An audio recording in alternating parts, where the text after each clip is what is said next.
All right, guys, today we are talking about ROI, or return on investment. So this is a great way to calculate how much money you invested into the property and figuring out what rate of return are you getting back on the property. So for rental property, it takes into account your equity, it takes into account your selling costs, it takes into account your cash flow, and then you divide that by how much cash you invested into the property.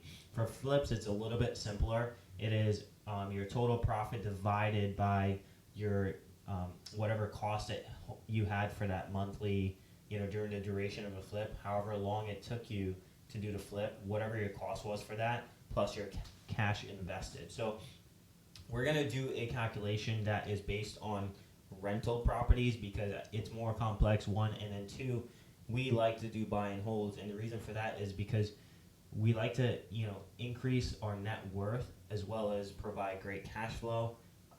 So this is my favorite one. So let's jump into it. So return on investment, ROI. Hopefully you guys can understand my chicken scratch here, but we're talking about ROI today. So the formula is really simple, okay? So it is ROI equals total equity, right, minus selling costs,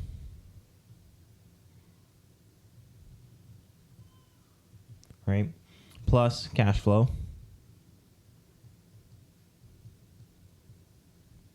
minus your total cash invested.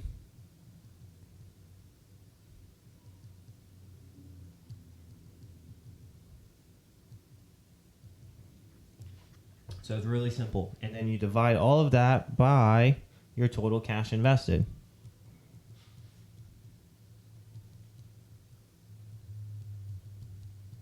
Okay. So let's break this down. So we're going to assume that we have $1 million property.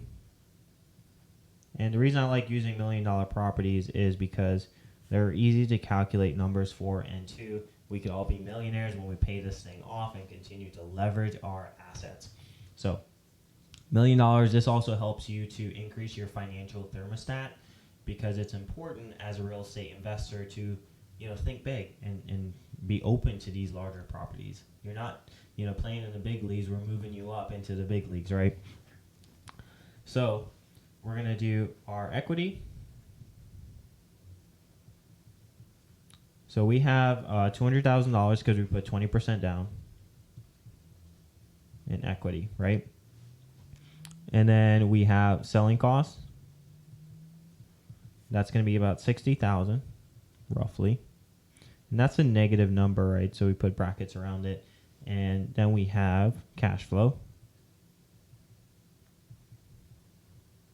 So assuming a 10% rate of return, we're going to say after we pay off the mortgage and after we pay maintenance and stuff like that on the property, we're going to cash flow about $44,000 a year.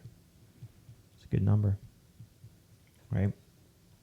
And then we have our total cash invested. So, appreciation. And that is going to be $80,000. The reason I pick $80,000 is because we just stabilize this asset. We just raise rents on it and therefore increase the value. So that's why it's really important. We're gonna, dive into how later on in the course of how to really increase rents on properties and start getting maximum value for your property. So we're gonna do equity is $200,000, right? We're gonna minus selling costs $60,000, right? Plus 44. Minus $200,000. The reason it's only $200,000 is because you guys were able to negotiate the seller to pay your closing costs, which is really cool. And then we're going to divide all of that by 200,000. And that's going to do, let me do some calculation here. Okay. And that's going to give us 32%. That's a phenomenal number. That means that you get 32% return on your investment.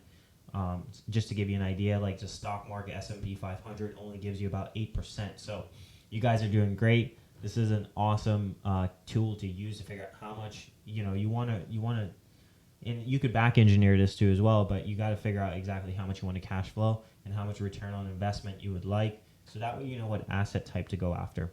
So hope you guys enjoyed this video, and I'll see you on the next one. Take care.